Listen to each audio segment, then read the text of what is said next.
Hello, everyone. Get comfy. We are in for a treat today. All right. So, hi, everyone. I am Stella Sappho. I am an HIV primary care physician and adjunct faculty at Montefiore, and I have the pleasure of leading our social medicine rounds series. Welcome to our March presentation, which is Global Health Transformation from Decolonization to Collective Liberation. When I tell you that I'm extremely tickled to have these guests, they are amazing. I think we're going to have a really great conversation. What I wanted to do is for those who are new to this space, welcome. We're glad that you're here with us. Our social medicine rounds are created really to be able to provide an opportunity for us to connect, not just kind of within the ivory tower of talking amongst ourselves, but to really be outside and talk with our community members, both local to the Bronx and outside of that. And to talk about issues that are related to the medical, economic, psychosocial realities that impact health and wellness in our Bronx community. So this topic is particularly interesting because global is local. And so we are glad to be able to bring what you see here as some of the previous rounds that we've had. If you point your camera to the QR code, you can go to the site and take a look at them. We're happy to send along recordings as well if you've missed any. And what we do with our rounds is we really do try to spend time learning from experts and being in discussion across our communities. So I'm really glad today to turn it over to Dr. Tattleman, who will introduce our speakers. Hello, everyone. Let me just make sure I'm unmuted. Okay, great. I am really honored and excited to introduce our speakers today. Dr. Ijeoma Opara is an assistant professor of internal medicine and pediatrics at Wayne State University School of Medicine, and she's the associate program director of the internal medicine pediatrics residency. She is the founding director of an innovative initiative, Health Equity and Justice in Medicine, for internal medicine pediatrics, and pediatrics residents. And this initiative combines critical reflection, community engagement, scholarship, and advocacy to address social and structural determinants of health and health disparities. Dr. Opara is the co-founding director of Wayne State University Global Health Alliance, which is a multidisciplinary organization to create and unify university and regional global health practitioners and create a collaborative community of best practices in global and urban health. She also co-created and co-directs the Global Urban Health and Equity Curriculum, which is a certificate and a competency-based global health curriculum. She is passionate about medical education, mentors a number of residents and medical students in wellness, work-life integration, academic and career development. Committed to health equity, justice, social and structural determinants of health, global health, and interprofessional education. We are so pleased to welcome her. And we also welcome Dr. Madhukar Pai. He's a Canada Research Chair in Epidemiology and Global Health at McGill University in Montreal. He's the Associate Director of the McGill International TB Center, Editor-in-Chief of PLOS Global Public Health. He did his medical training and community medicine residency in Vellore, India, and he completed a PhD in epidemiology at University of California at Berkeley and a postdoctoral fellowship at UCSF. He serves on the World Health Organization Strategic and Technical Advisory Group for TB in Southeast Asia region. And he is the World Health Organization Advisory Group lead on tuberculosis diagnosis and laboratory. He serves as chair of the public-private mix working group of the Stop TB Partnership. And he's on editorial boards of Lancet and BMJ Global Health, among others. He's mainly focused in his research on improving the diagnosis and treatment of tuberculosis, especially in high-burden countries like India and South Africa. And his research is supported by grant funding from the Gates Foundation, Grand Challenges Canada, and Canadian Institute of Health Research. He has many, many publications, and he's a recipient of the Union Scientific Prize, the Chantlani Global Health Research Award, the Haile Debas Prize, and the David Johnston Faculty and Staff Award. We are just so pleased to welcome him and Dr. Opara to speak with us today. Thank you for being here. Thank you, Dr. Tattleman. So we take a minute and we kind of go through long bios, mainly because we do have trainees among us, and we want you to see the incredible careers of our speakers, and to feel free if you say, I want to be like Dr. Opara, who all of us do, that you kind of have a sense of what their career trajectory is, and you can feel free to also be in touch for us to connect you with them. So without further ado, our rounds today, in order to kind of make this work with timing of our speakers, we're going to have Dr. Opara present and then have a discussion with her, and then move to Professor Pai. So it'll be a little bit different than kind of our co-presentations and then a full panel discussion. But it's even more important with that you share your questions as they're coming to you, so that we're able to get them to our speakers as we have them. So with that, I'm going to go ahead and stop sharing, and I'm going to turn it over to my dear friend Ijeoma. Oh my gosh, like while you were presenting, I said, who are they talking about? I said, who is that lady? Well, listen, good afternoon, good evening, good morning, wherever you are in the world. Thank you very much for being here and sharing space. I want to really shout out my sister, Dr. Stella Sappho, and of course, Montefiore Health, Albert Einstein College of Medicine, for hosting your social medicine rounds and giving me the honor to be here to present. I hope in the short time I have with you that I'm able to share some thoughts on this glorious, expansive, multi-layered, nuanced, textured, complex topic, but that at least it might plant a seed, because sometimes you don't necessarily eat the whole soup. We just like offer the beginnings of a recipe, and hopefully collectively we can start to cook together in the kitchen to understand the problem and then begin to weave the solutions. So again, here to discuss, albeit briefly, global health transformation from decolonization to collective liberation, and offer some thoughts.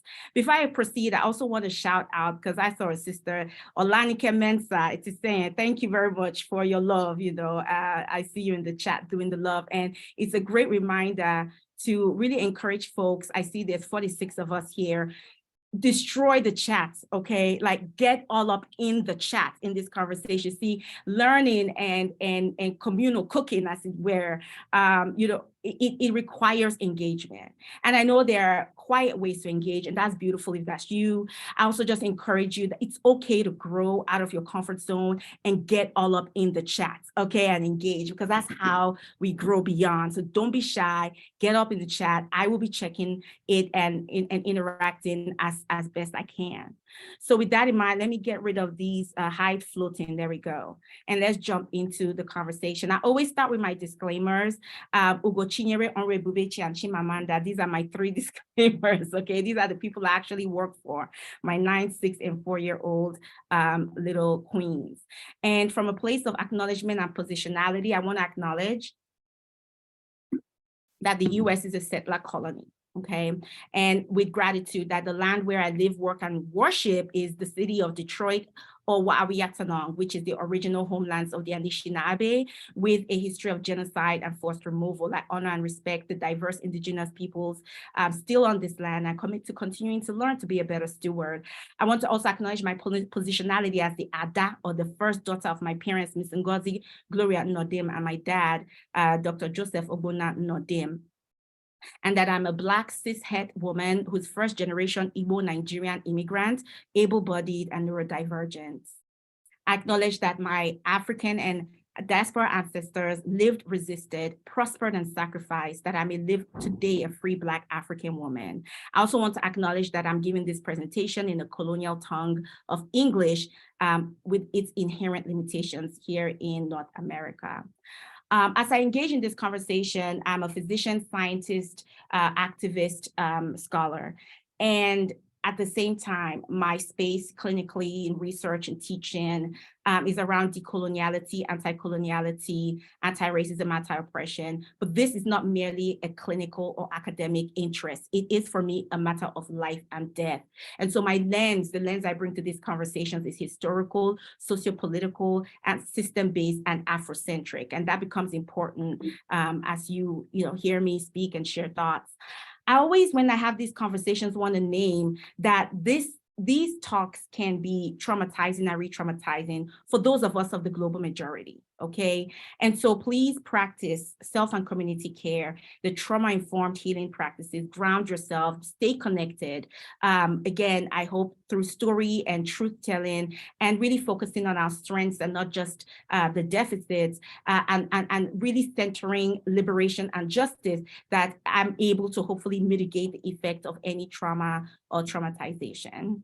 And again, racial trauma is real, and we are survivors of the trauma that is white supremacism, or the myth of or delusion of white supremacy.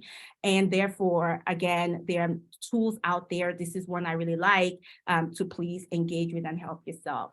I want to name Brother Tyree Nichols, who was killed through state-sponsored violence a couple of months ago in January, and remind us that he was a free-spirited person, a gentleman who marched to the beat of his own drum in the voice of his family, and really him as a point of contact to all those that we lose to state-sponsored violence in the United States, in various cities like the Bronx, like Detroit, like and the list goes on, of various boroughs like the Bronx in the city of New York, throughout this nation of US, throughout North America, and in many parts of the world, because one of the greatest exports of the global minority region, Europe, America, is unfortunately the myth of white supremacism and all the violences contained within it.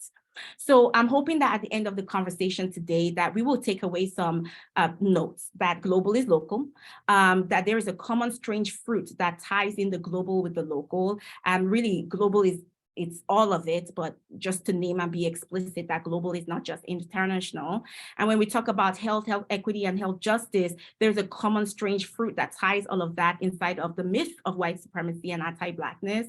And that collective liberation is a means for progress if we are to truly move forward as a people. And in the words of one of my elders here in the city of Detroit, we must first unlearn before we can begin to truly learn. So I'm encouraging that as you are listening, that you are engaging in the chat, and maybe with your notebook or with other people you might be sharing space with listening to this, whether here or when you get the link later and you're listening, that you are thinking of in what ways can I unlearn? And that is a key part of the critical engagement necessary to engage constructively in these conversations. What this is not is a comprehensive treatment, okay, with solutions and fixing or blaming and shaming. No, this is not that, but rather how do we speak the truth, sit with it, and perhaps make a shift through, again, critical reflection and introspection, because we cannot have progress until we have justice, and we cannot have justice until we tell the truth. Now, I love this book, The End of Policing by Alex Vitale. And, he states, the problem is not police training, okay, or the police diversity or police methods. The problem is the dramatic and unprecedented expansion and intensity of policing in the last 40 years, a fundamental shift in the role of police in society. The problem is policing itself, okay? And that's like sort of the intro to his book. Well, I adapt that to this conversation. The problem is not global health training, global health diversity, or global health methods. The problem is global health itself. That's what Dr. Opara says. And so are we witnessing the end of global health? But what is global health? Well, there's a common definition that is usually recited by Copeland and the rest of the Consortium of Universities for Global Health, of which I'm a member, executive board in 2009, where they state that global health is an area for study, a research practice that places a priority on improving health and achieving equity in health for all people worldwide.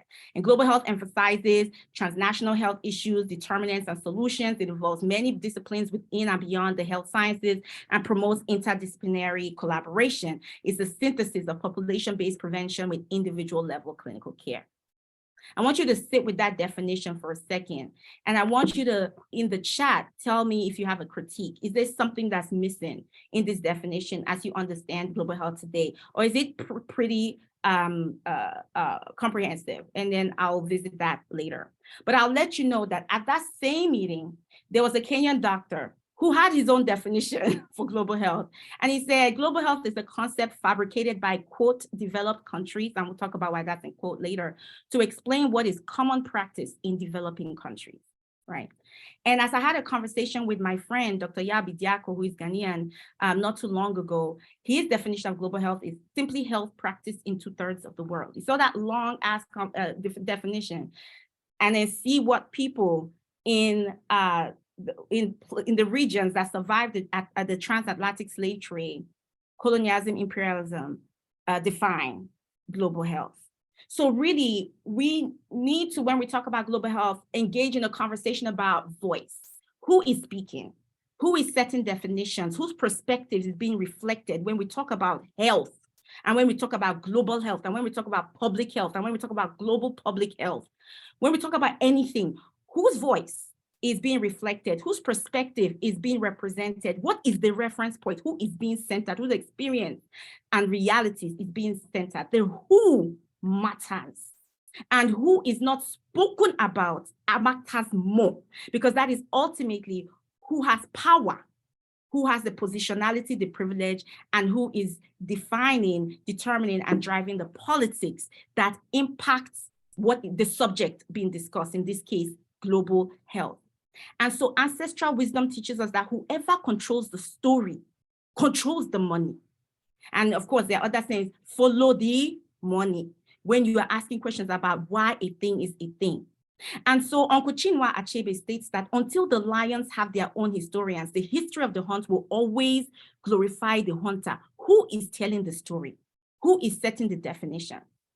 Over time, over decades, centuries even, what the studies show us is that global health inequalities are worsening. This study, inequalities in states, the inequalities in child and adult mortality are large and are growing, related to economic and socio-political variables. In fact, people who live in what is called low-income countries live 18.1 years shorter than those in so-called high-income countries. And I'll talk about why I say so-called in a minute. So these gaps are present and they are widening. And again, it goes back to, as we state these stories of global health, as we state the data and the stats, as we write and participate in research and education and practice and policy work, whose perspective lens is being utilized, is being centered, whose definitions are we using, what is the narrative being told? Because again, it speaks to an agenda, the allocation of resources, what priorities are maintained and funded, and who ultimately has power. And so I contend that because global health grew up from international health, we grew up from tropical health, which is cradled in, which was baked and birthed inside of coloniality, white supremacism, and anti-Africa, anti-Blackness, as consequentially, that it itself is not benign or neutral when it comes to inequities, injustices, and those systems and isms that produce the disparities that we contend, that people build careers off of and make money off of and development off of, et cetera, et cetera. But it itself participates, produces, and maintains those very injustices and inequities to which it announces itself as a solution. The 2020 Global Health 50/50 report illustrates this, where who is leading global health? Where is the research being done? Where are the papers being written? Where is the funding coming from? And a majority of it are coming from primarily still North America and Europe, the same regions that created, maintained the systems of the myth of white supremacism and oppression and coloniality and imperialism around the world. Again, where is the leadership? the leadership of global health is still predominantly, again, white male from the global, from, again, not the global north or south, because I don't adhere to the Mercator projection, but rather to, again, global minority regions in Euro-America, with majority of them coming from the same schools, the same Harvard, the same Brown, the same Duke, the same Ivy League schools, and the list goes on. So there's been a lot of work now that really highlights how, again, white supremacism, or the myth or delusion of white supremacy, really is at the heart and the soul of what we call global health or global public health. It's a great book, Global White Supremacy, Anti-Blackness, and the University as a Colonizer, which opens up the role of academia and institutions in this conversation, and so on and so forth. I borrowed this image from my brother, Dr. Madhukar, who is my colleague in this conversation, who does a great, who's phenomenal, just picture of the ways in which, again, global health represents the world order. All right, not just represents, but itself is a product of, and also reproduces, maintains, and benefits from this world order in terms of power and privilege, racism, patriarchy, coloniality, and just the intersectionality of oppressive and violent systems.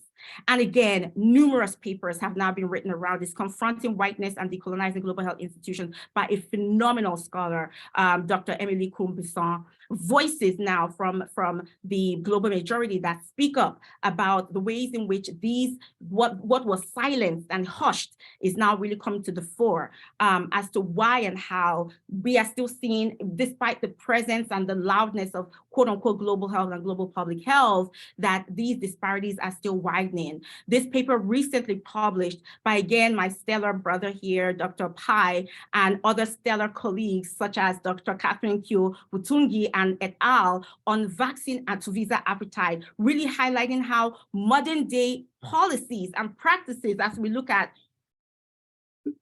the ways that COVID and vaccine appetite and vaccine inequities and injustice mirrored here in the States, locally or domestically, but also represented on a global stage, really highlights the ways in which these systems, oppressive and violent systems of anti-Blackness, of white supremacism, still animates our practices and procedures, our policies and culture around global health, and is related to policy. And one of the things we talk about is that American domestic policy, or American foreign policy, really is a reflection of American domestic policy. The same dynamics are reflected both ways. And so there's a huge movement around now. We're saying, well, we need to decolonize global health institutions. If we're going to see a change, we need to decolonize global health institutions. We need to address white supremacism and anti-Blackness in global health. My phenomenal sister here who wrote this great blog, why she had to leave global health. We are losing people. People are exiting global health, particularly those for whom it wasn't designed, when we know the history of it, okay, and how we speak the truth even when the voice shakes. But we are losing folks out of this field. And again, it is a reflection on domestic dynamics, right? What can global health learn from Black Lives Matter?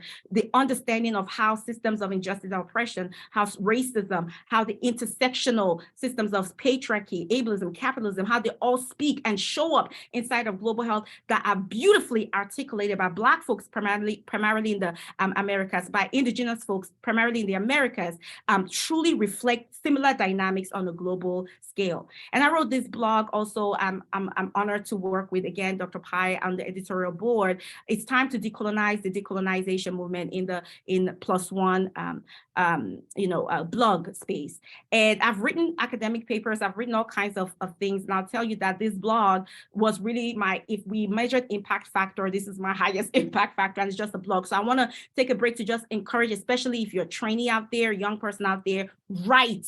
Just write. And it doesn't have to be in JAMA or NEJM or whatever. Write. It can be a blog. It can be for your local newspaper. Write. Your voice matters. So, and the impact we have to redefine inside of decolonization, right? What impact means, and what impact means, and who is impacted. That needs to be redefined, because again, all the academic papers I've written, I would say this one is the one that had the highest impact. And again, these global realities, these international realities are one and the same with what's happening in the Bronx, are one and the same with what's happening in the US. That where you live matters. What country you live in matters, but where you live in the country you live in matters. Zip code outweighs genetic code. The social and structural determinants of health impact health outcomes to a larger degree than any other clinical or health or scientific resource or a factor. I'm going to start concluding my thoughts here to remind us that decolonization is not the goal. Liberation is the goal. All right. And I love Sister Lila Watson's quote, if you have come to help me, speaking to co-conspirators and co-liberators. I don't use the word ally, and we could talk about why. But I would say if you are a co-liberator, all right. Why? Because the oppressed are also in bondage. I apologize. The oppressor is also in bondage.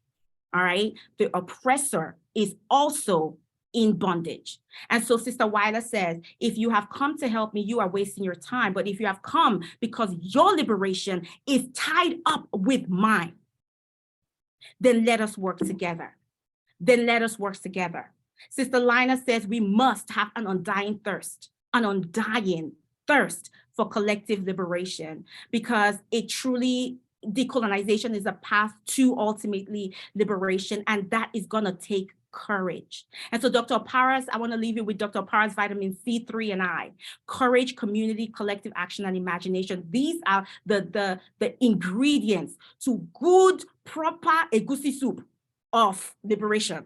Okay, if we are going to really eat better jollof rice, it's going to of liberation. It's going to require courage, community, collective action, and imagination. That is the courage to ask difficult questions, to speak the truth, to say abolish to the systems of oppression that result in the global health. And when I say global, I mean right here in our backyard, inequity. So if we are to achieve equity, then we must center the voices of those most impacted and dismantle the forces and dynamics that underpin, uphold, and benefit from these systems of injustice that produce the inequities in the first place. We must center those most impacted globally, internationally, locally, at every point. We must listen, we must invest, we must be ready to be transformed and also to transform. And it starts by saying the quiet parts aloud, to name those histories, the structures, the ideology, the politics, culture, actors, manifestation and consequences of whiteness and white supremacism that is codified and knitted into global health and the supporting systems. We must be centered around justice, to tell the truth, to dismantle and repair produced power asymmetries, and intersectionally work to restore and build better, and step aside for the global majority and colonized to take center stage.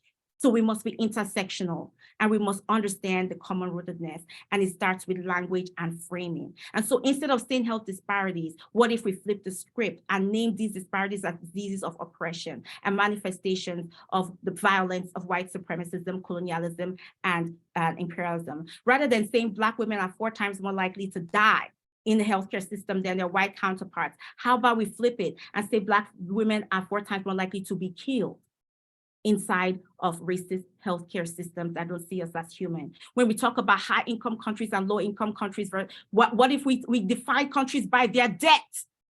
What ranking do you think the United States will rank then? What ranking would China rank? What ranking would Nigeria rank? If we define high income countries as beneficiaries of coloniality, imperialism, and the transatlantic slave trade, or low and middle income countries as survivors of coloniality, imperialism, and the transatlantic slave trade. When we talk about resource, and we talk about resource rich and resource limited, what resources are we talking about? What if we rank people, countries and regions and contexts and settings around natural resources, human resources, cultural resources, and communal resources? Who is rich and who is poor then? Instead of talking about the voiceless, what if we said the unheard? Because people got voice, it's just who's listening, right?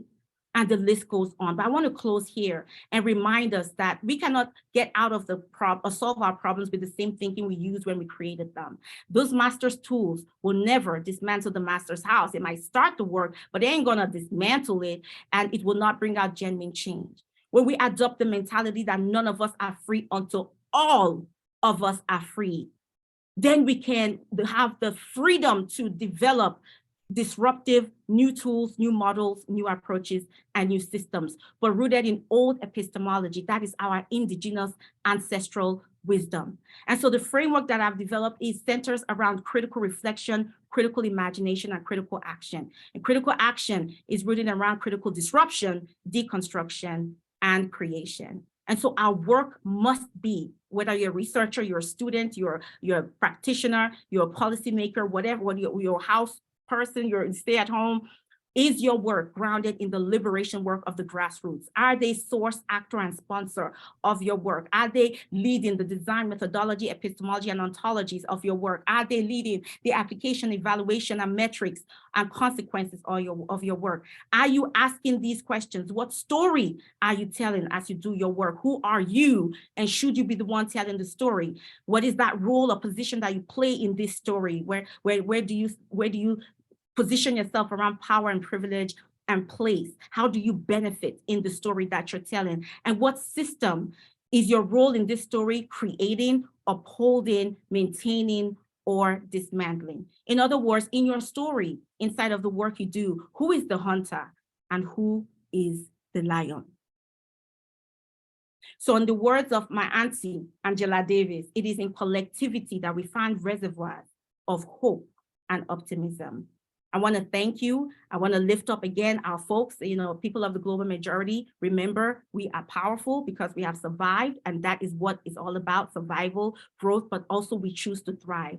I want to encourage us to own our magic, walk in purpose, and rock our truth, and understand that we drip with melanin and honey, baby, and we are Black without apology. My people, the Igbo say, "Onye were Madhukar, onye were go," meaning those that have people are richer than those that have money. I want to thank you for paying attention. This is my contact information. You can contact me through email or social media, tagging at INNODIM. I want to end with a song that really highlights the idea of collective liberation, which is an Igbo song in my language. Iwere n'azụ, iwere n'ihu, iwere ekpe, iwere karim. Ibu onye Chukwu anyị ga-ahụ ihe ga-eme wee chọwa Chineke mma. Anyị ga-ahụ ihe ga-eme wee chọwa Chineke mma. Thank you. I have chills. I can't even talk. Dr. Opara, thank you so much. I know that you have to jump. If you have time for a question, if anyone wants to get one in quickly, please unmute and do so. Otherwise, we may send you some questions. I'm seeing clapping and hearts, and you just have communicated to us in a way that is so powerful that many of us don't hear in these academic spaces. So just thank you for being your authentic self and showing us what that looks like and sharing the word that you have shared with us. Is there... Dr. Safo, I can give some extra time. So okay. You're my sister, so anything for you. I appreciate it. Questions. I'm going to go to one of my questions, but questions among the folks that are on before we have to let our dear go. Taking a quick look, I see Moazum, please come, go ahead and come off mute. Thank you so much. Can you guys hear me okay? Yes. All right, wonderful. That was brilliant, Dr. Opara. Just really, really wonderful. I'm honored to be in the audience for this talk. And this is obviously a longer answer and discussion, but just putting the thought out there for those of us doing this liberation work with organizations that historically have run short-term global health engagements. We're trying to bring some elementary awareness for these ideas for NGOs and maybe non-political entities that often capitalize and monetize these short-term global health engagements. It feels easy to just kind of throw our hands up and walk away and say, this is not going to change, this is not worth it, my services would be better put somewhere else. Do you have any words of wisdom or perhaps encouragement for those of us feeling like we're maybe the only ones fighting that battle within those groups, and how to continue doing that, or if it's maybe not necessarily the best place for our efforts? And just thank you so much for this presentation. Thank you, Brother Moazum. Am I pronouncing your name correctly? Yes, Moazum, that's perfect. Thank you. Moazum. Yeah, no, thank you for that question. And you know what? The tool there is joy. The tool there is joy. Why are you doing this work? Why? You see, I do this work because I am connected to a long line of lionesses.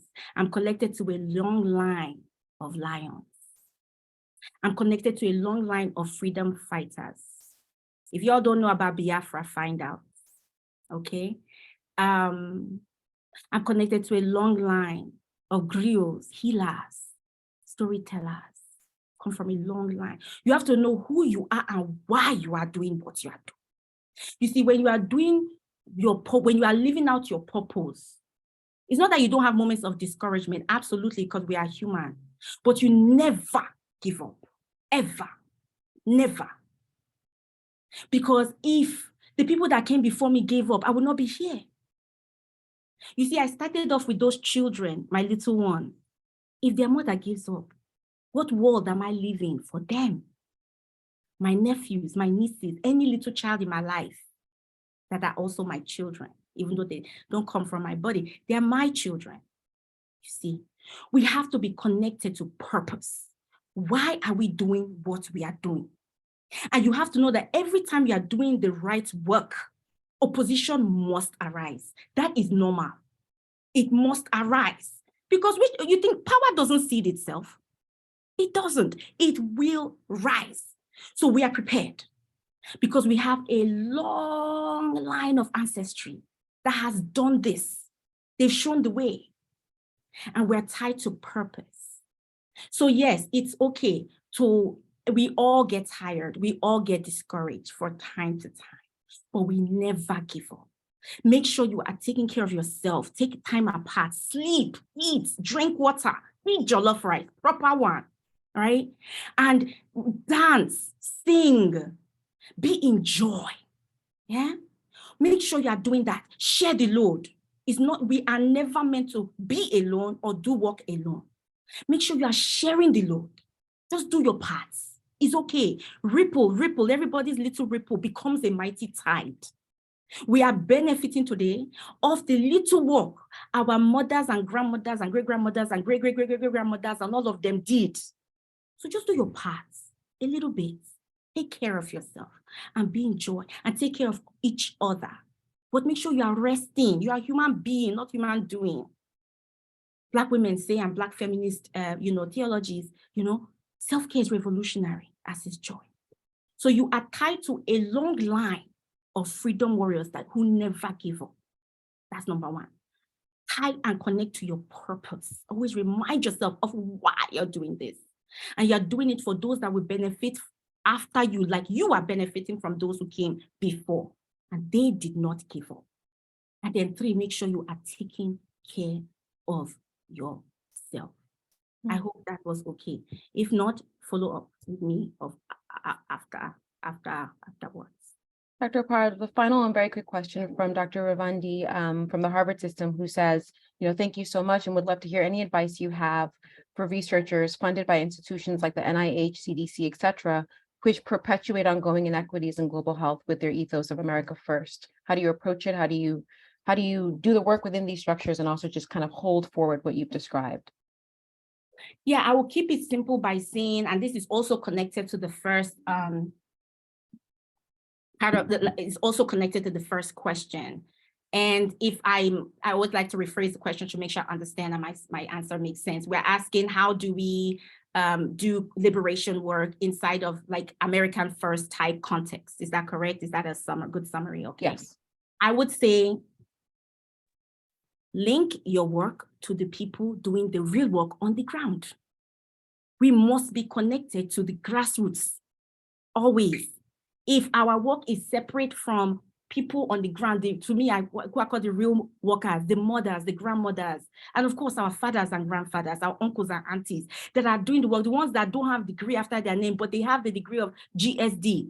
I always talk about this with my community partners. I say, listen, don't always just say doc, they call me Dr. O, Dr. O, Dr. O. No, you too, you are doctor.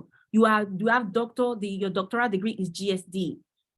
Getting shit done. You have the ability to get shit done. I'm in academia all day. These mama jammers can't get shit done, but can talk all day and do absolutely nothing. And part of that is also by intention and design, right? But Y'all know how to get shit done. So you are Dr. GSD, and that's what it is. Connect your work to the people on the ground. When we connect our work, and our work is informed by the grassroots and by folks that are doing true liberation work door to door, on the ground, day in and day out, any season of the year, it informs our work. It breathes life into our work. I don't know what my work would be without that, honestly. Like I'll just be, I don't know. I don't know where I'll be.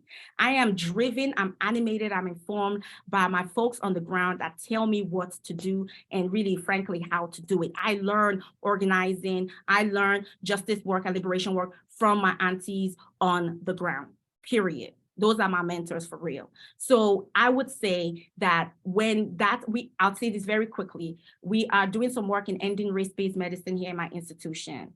And because of what I've learned, from folks on the ground, one of the key things I did is make sure we're forming an end race-based medicine task force.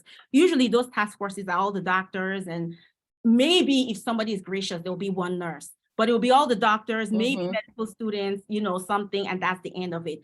Baby, I'm bringing in folks from the community in this task force at the Department of Commerce, and they've never seen this before, that they will inform how we're going to go about this. I'm pulling in folks from outside, inside, outside, outside, inside strategy all day long to say, no, this is not just about what stays in the institution. It has to be what is shared with our surrounding communities and who we serve. And when we do this, there's only so much folks can say when community is in the room looking at you saying, yeah, no. Define what you just said. What does that mean? Why did you talk to her like that? Why are y'all saying this and not that?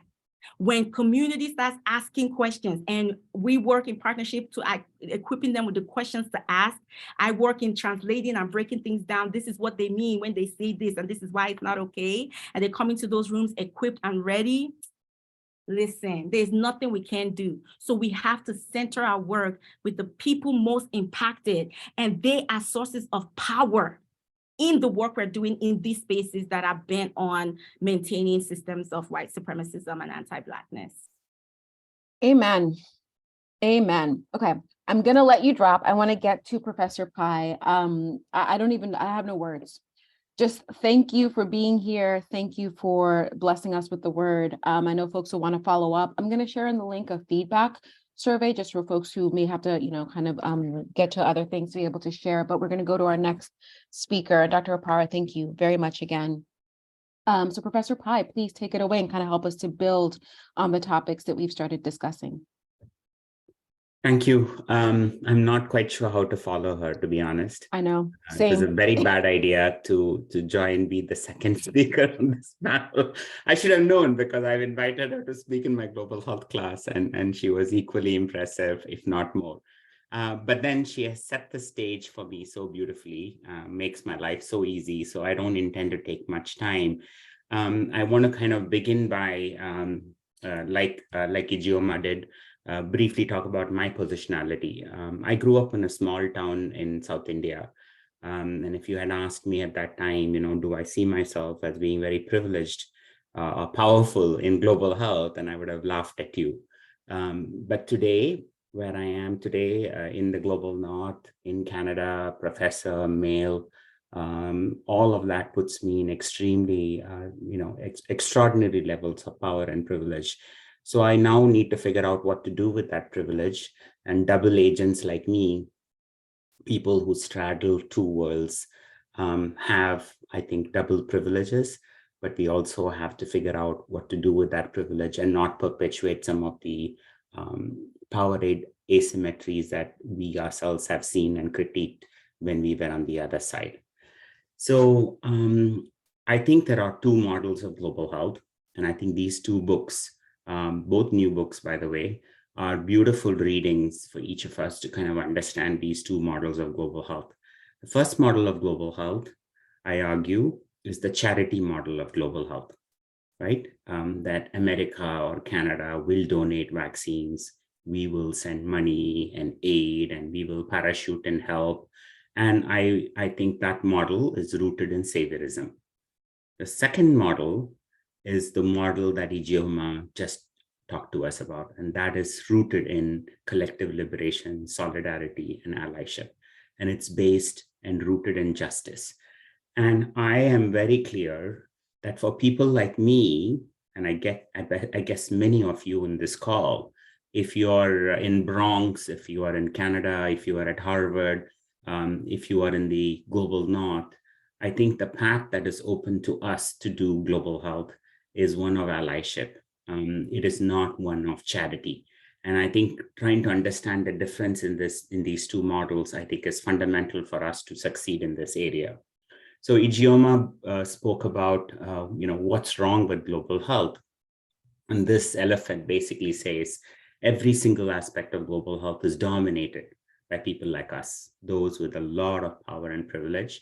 And that shows up in various manifestations in every aspect of global health. So I have this graphic, which I am starting to use a lot. If you ask me, what are the default settings in global health? That is, if you don't thoughtfully intervene, everything in global health will gravitate to these default settings, right? If you don't touch it, it will naturally, it's like this huge black hole at the center of the galaxy. It will pull everything towards that. And that is, everything in global health will default to the global north, where we are, right? US, Canada, Europe, we dominate global health. Everything in global health will gravitate toward white people, towards men like me, and towards those who are highly educated, elite, powerful, and privileged.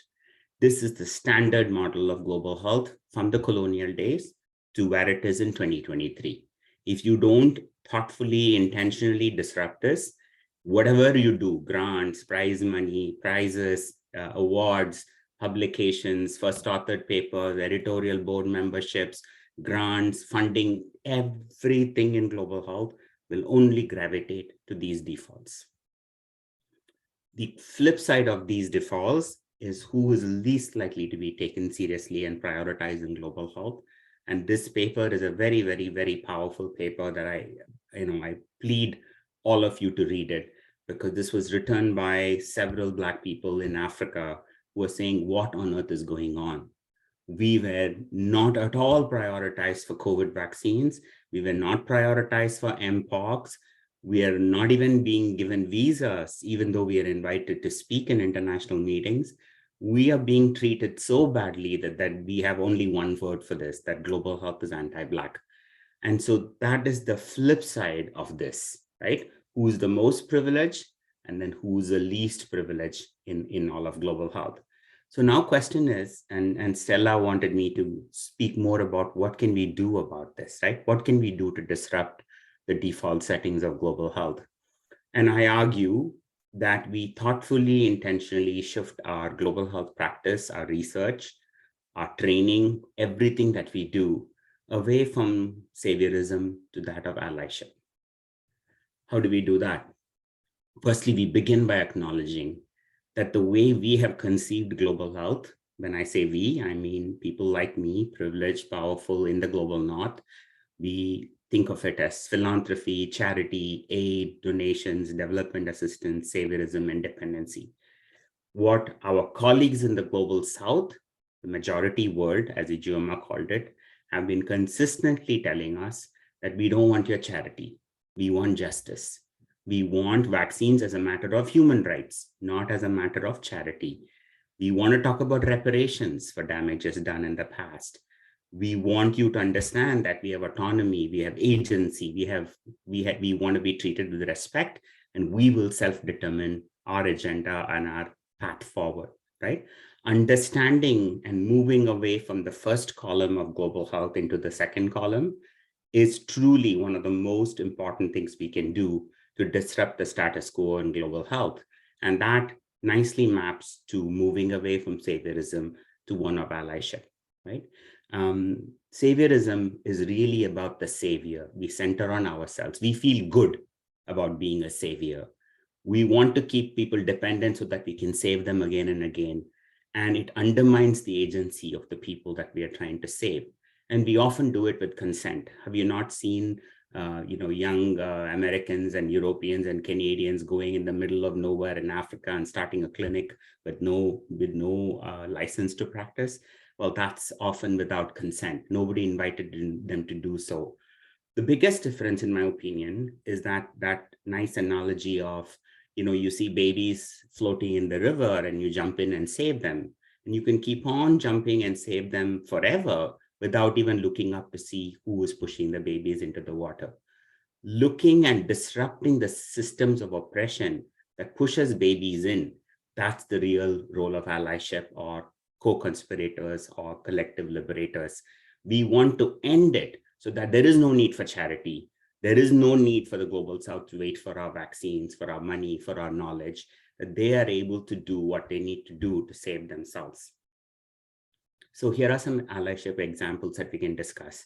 Some of us, I for sure, advocated so hard for the TRIPS IP waiver for COVID vaccines and medicines and products. Why is that? I still believe we need this. I still am dying and desperate to see South Africa and the African mRNA hub succeed. I want Africa or any other low and middle income country to be truly done with this charity model. If the next pandemic hits, they should not be waiting for 2.5, 3 years to receive the first dose of the vaccine. That means their independence and their agency and their ability to manufacture products and do whatever they need is fundamental for the global health security of this world.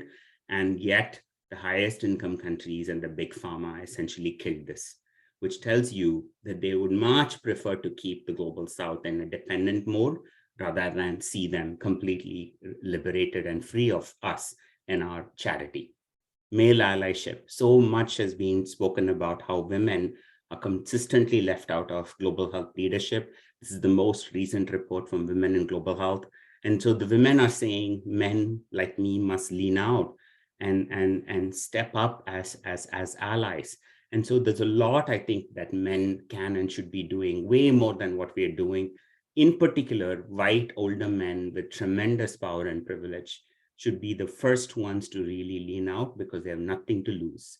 They already have everything that they ever needed in their careers and in their lives. They have every award and prize, 5,000 papers, funding. They've seen it all. They've done it all. That's the group that I hope will really be the ones to lean out and create space and seed power and resources to women.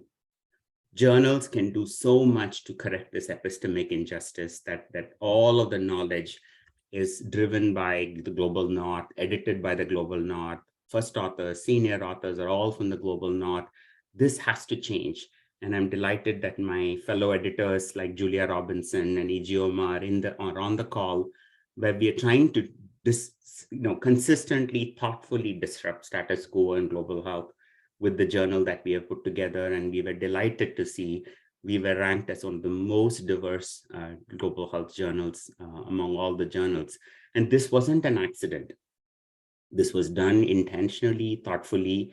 There isn't a day that goes by without us checking on whether we're doing the right thing in terms of being a global health. We want to fix the critiques that we have seen of journals and scientific publishing. And that's the intentionality we're bringing. Equity in authorship. How do we end this parachute science where, a paper is about Congo and not a single author from Congo is on the paper? Lots of work is being done in this space by PLOS and many others to push back against authorship inequities. Lastly, no matter what we do, I fundamentally think nothing is going to really change unless institutions and agencies start shifting power away from this defaults in global health towards centering the people who are most impacted. And there are examples of organizations that have decentered away from their US office to their country office and devolved power and responsibilities. Funders need to show up. NIH, Ruvandi spoke about NIH, it's just one. Gates Foundation, Wellcome Trust, they all need to figure out how to be part of the solution, which means they need to directly start funding Global South organizations without anyone else in the middle. They need to consistently and fairly offer resources like indirect costs at the same level that they're offering in the global north. Lots can be done. It's only when institutions change their power structures and funders come into play that I think we will really start seeing massive shifts in how global health does its practice. This is just my last slide. I put together this meme We do all these little bit of decolonizing global health seminar here and there. Fundamentally, we are not touching the systems. The biggest institutions in global north that are doing all these events, I don't think even one of them is walking the talk on diversity, equity, inclusion, or decolonizing global health. We are all at the level of just talking and reading and putting up one or two pledges here and there. Walking the path on actually getting the stuff done, it's brutally difficult, as we are seeing with PLOS Global Public Health. It's one thing to put a pledge, it's a whole another animal to walk that brutally long, painful path. And the path never ends because there's always stuff to be done. It isn't a destination. It's a process that we keep on doing, just as anti-racism isn't something you do today and you stop tomorrow morning. You consistently stick with it for life. And that's where I think this is what's bothering me the most now. So many of these articles and blogs and seminars and events, very little real change at the structural level. And the senior most people in global health are completely disengaged from all of this. It's the young people, just like climate justice. It's the youngest people asking the hard questions in global health and climate change, and racialized people, not the majority that's actually in power. Thank you so much. Gosh, thank you, Professor Pai. We really appreciate that kind of dichotomy of what it is and what it could be. And one question that comes up right away as others prepare their questions or raise their hands is, what does it look like? Oh, I'll ask you this question because I meant to get to it with Dr. Opara and we didn't. Sometimes there is the perception that to do global health work, and again, this is wrong, one must leave the U.S. or there are projects or programs that are set up, in outside of the U.S. and are set up internationally. I'm curious, when we think about the conditions that we find in countries that have been historically, underdeveloped, marginalized, some of those realities are present for us in our Bronx community. And so how would you suggest that people who are thinking about being more involved in global health work think about that for the local context? And what are some of the issues here around healthcare delivery that require our urgent attention, that really need us to be turning our focus kind of central to where we are versus thinking about other places, which is what tends to happen when people think about doing global health work? Absolutely. I cannot agree more. And I think Ijeoma had it right on her first slide. Global health is local. I think for those of us in Canada, for example, many of you know that the health indices among Indigenous communities in Canada is just unbelievable. Their life expectancy is a decade less than non-Indigenous people in Canada. And so you ask yourself, are we really credible and authentic if we say we don't really care about the disparities within our own nation, but we will fly 10,000 miles to help, quote unquote, help populations in Africa or whatever? I think a country or a group that is struggling to do good by its own people will always not come across as genuine or authentic when we go out and do work elsewhere. So those of you who are keen to address domestic disparities, absolutely do it. You may not even call it global health, which is why I think Paul Farmer didn't like the term global health. He said health equity is the center focus. Whether that work is done in Bronx or whether the work is done in Rwanda or Afghanistan is less relevant. Addressing health inequities wherever they occur should and ought to be the fundamental driving force behind global health. And I think it's really critical that we think about that. And also, you look at all the school shootings in America, and I'm really sorry, there was yet another one for the 1,000th time. Addressing these sorts of things absolutely should also be considered very legitimate work. One doesn't need to travel 10,000 miles to work in conflict settings or wherever. One can do a lot of good work domestically. Having said that, we should still realize that in Canada, US, we are like a million times more privileged than many other poorer nations. So there is that balancing act as well. Thank you so much for that. And I would ask us a follow-up question, which is, how do we really push our institutions to be models of how we do this work? You show the slide of the Egypt canal, and it does feel like we're banging our heads against the proverbial wall. We do have some power, those of us that are attendings, those of us that are medical students and trainees in our institutions. what are we doing? How are we pushing? I heard Dr. Opara suggest we bring our community members to the table and we kind of force that discomfort and we have the hard conversations. But I'd love to hear what you're thinking about in terms of us holding our institutions to task. Absolutely. And I must say it's a struggle. It's a bit like how many events or meetings have you gone about women in global health and there are no men in the room, right? Pretty much all of them. How many meetings have you gone on anti-racism and there's mostly Black and brown and indigenous people in the room and white people are missing? So it's somehow we have to figure out how the groups that are engaged in all of this, people who have created these systems of oppression, what is their role in dismantling what they created, right? And I think this is the hardest part of doing this work right now. And I philosophically agree with what Ijeoma is saying, that even the oppressor is part of this problem, but I'm not sure they're seeing it right now, right?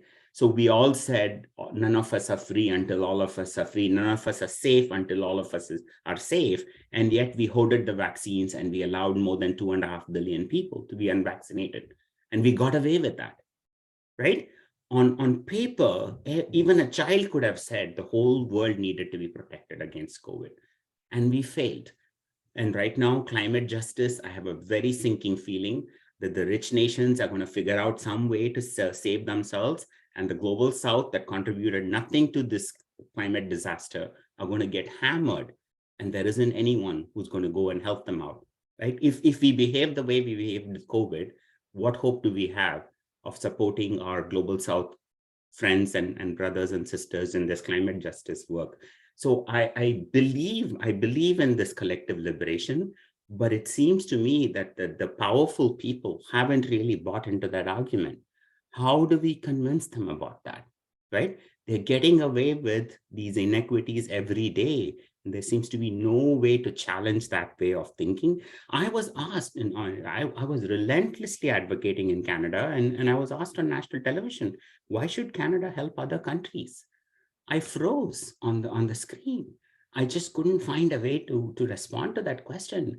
I tried 15 different arguments. Oh, economic reasons why we should help other countries.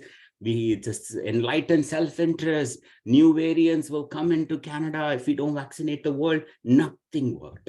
Nothing worked.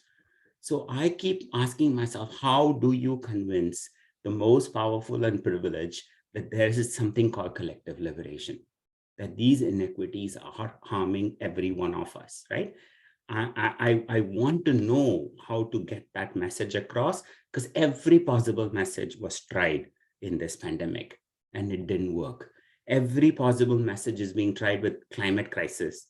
I'm not convinced they're going to get it, right? The global north will only think about itself and protect itself. They couldn't care less about other people, right? And even within the global north, it's the elite who take care of themselves, and they couldn't care less about those who are most vulnerable, racialized, and essential health workers and minorities. So it's a struggle for me. And if Ijeoma is still on the call, I would love to know, how do we actualize this collective liberation idea, right? It sounds fantastic and important in principle.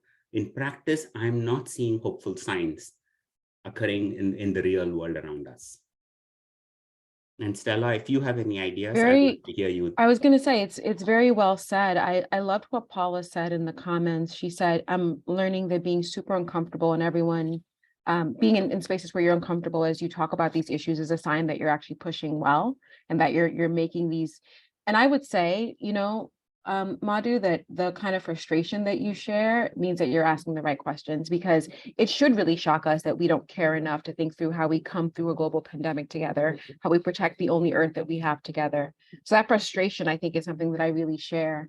The kind of way that I would answer it is I think that it's going to be through the small answers. I mean, through the small examples. So for example, when COVID hit, people were scrambling suddenly to understand how communities worked, using trusted messengers. And those groups that had had a historical model of that, of, you know, collectivism, of really focusing on kind of ancestral knowledge and elders, were able to say, here's how you do it. Here's how you earn that trust, you know, in community groups. And there were funds that came up to invest in just training and getting word out to trusted messengers. And so it feels to me like there is something to be said for doing the work in our local spaces. As I think Ijeoma said, like the ripples, you know, like make your ripple and do it with joy, and know that at some point, Madhu, at some point, you know, as like the tsunamis are coming and the world is burning, people will start to be like, oh shoot, how do we work together?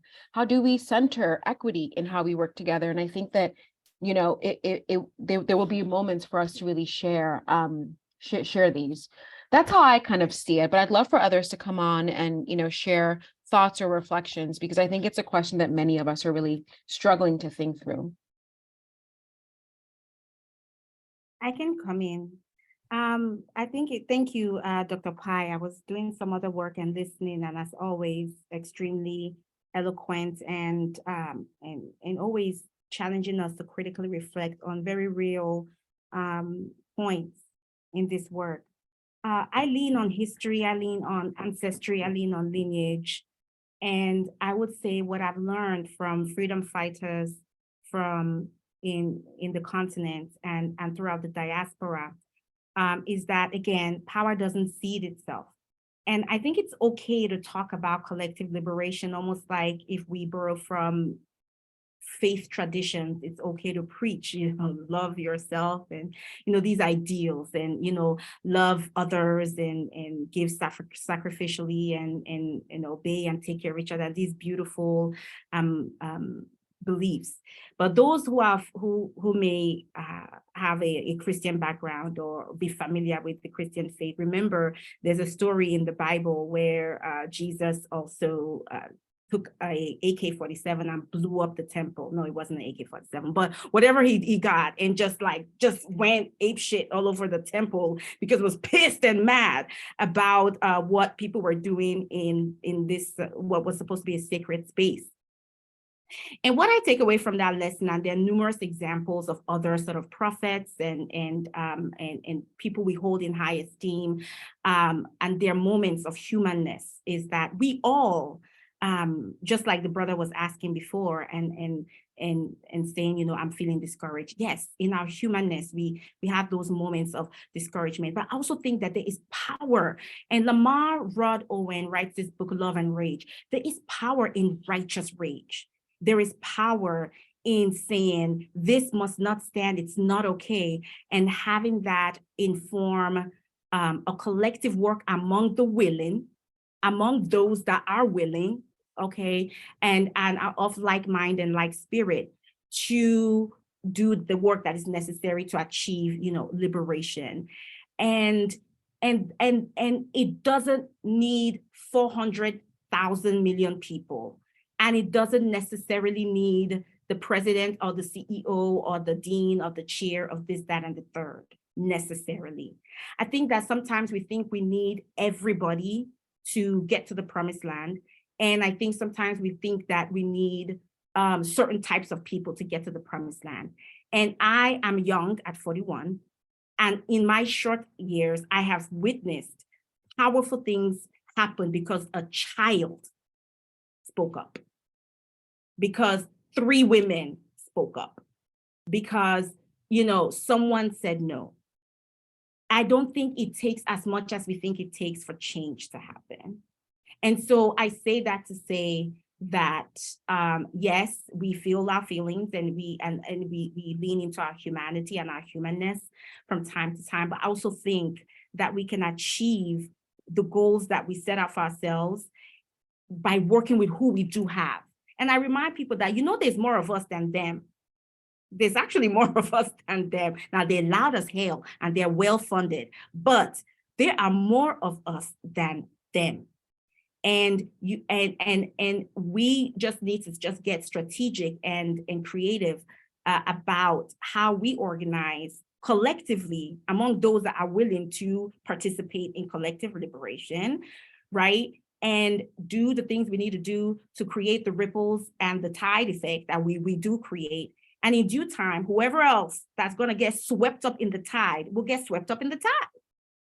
So I'll end on this note. My approach from a Black feminist, Afro-feminist standpoint is I don't worry too much. You know, I'm a woman, right? And there's an innate brilliance that we have where we don't worry too much about what we don't have and what's not existing and what is not there. And we learn to work with what we do have and what is already there.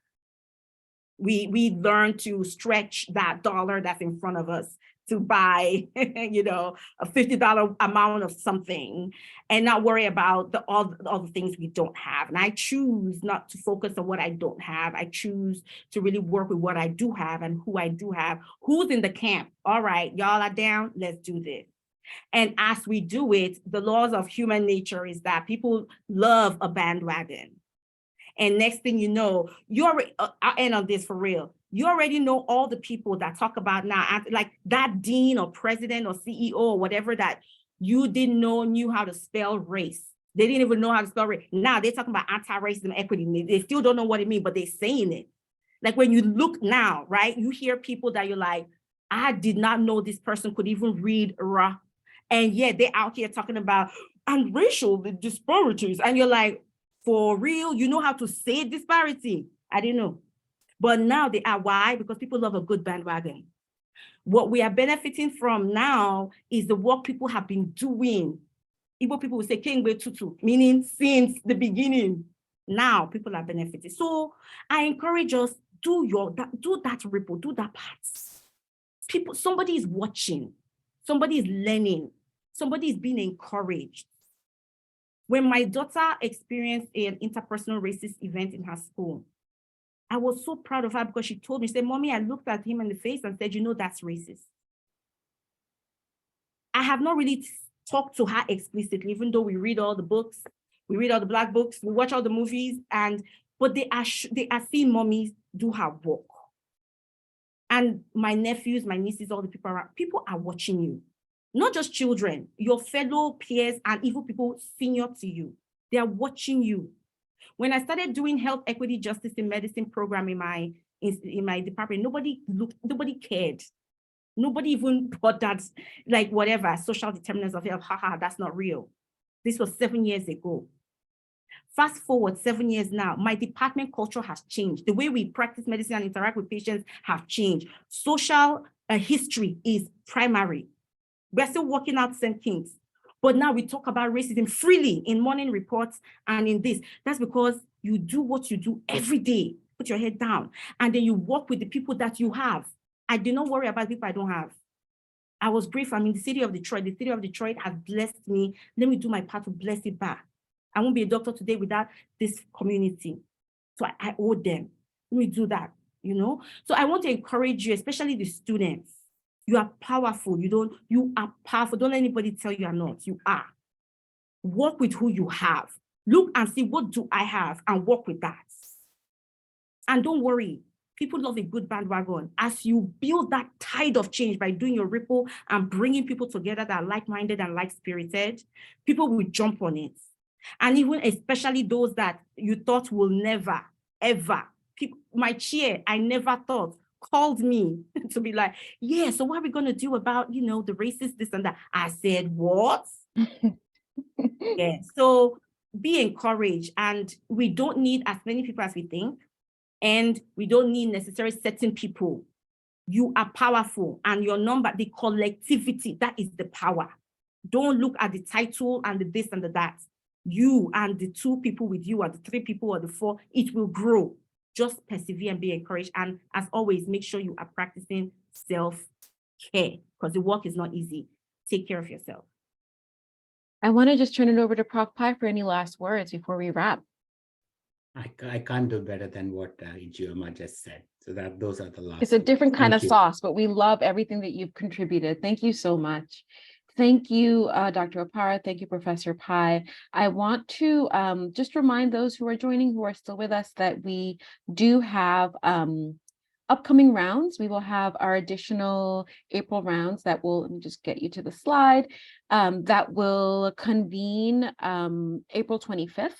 And we are encouraging you, you're going to see it in the chat. We're sending across our feedback survey. Drop some love, drop some insights. We share this with our speakers. If there are any questions that you have, feel free to be in touch with me. But just thank you for being here.